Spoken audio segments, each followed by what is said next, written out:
Bonjour madame. Pour notre projet sur McDonald's, ma partie va consister à faire le mix marketing et la conclusion. Donc, pour commencer, pour le mix marketing, pour le produit, McDonald's a su adopter une stratégie de standardisation afin de standardiser ses produits pour les rendre plus accessibles partout dans le monde. Son produit le plus standardisé est bien sûr son produit le plus populaire qui est le Big Mac. McDonald's a su aussi différencier ses produits afin d'être conforme aux habitudes alimentaires, aux désirs des clients et les menus sont adaptés au goût et aux valeurs locaux. Pour le mix prix, McDonald's utilise deux stratégies de prix différentes. Elle utilise sa stratégie de prix fixe pour les produits qui sont vendus aux États-Unis et utilise sa stratégie de prix variable pour les pays en fonction du prix d'un Big Mac. Cette stratégie de McDonald's a été nommée l'indice Big Mac par The Economist. Cette stratégie consiste à changer les prix en fonction de la valeur monétaire du pays local. Par exemple, si on prend la Suisse a une surévaluation de 58% par rapport au dollar américain.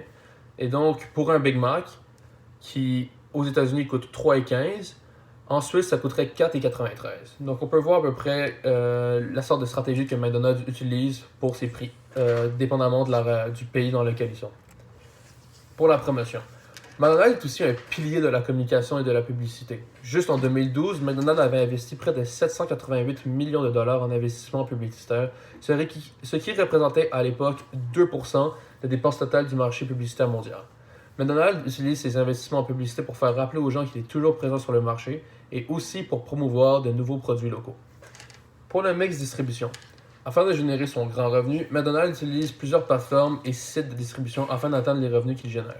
Pour ce faire, McDonald's utilise bien sûr ses restaurants, des kiosques temporaires là, des événements sportifs ou autres événements saisonniers comme Oshiaga, Hillsonic, Bluefest par exemple, et avec sa collaboration avec Uber Eats afin d'augmenter sa zone primaire d'activité et sa zone secondaire.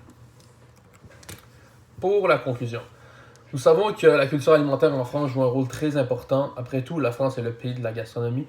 Nous avons donc choisi la France car nous pensons être capable de jumeler cette culture gastronomique avec le secteur de la restauration rapide afin d'amener McDonald's à un niveau supérieur sur le marché français.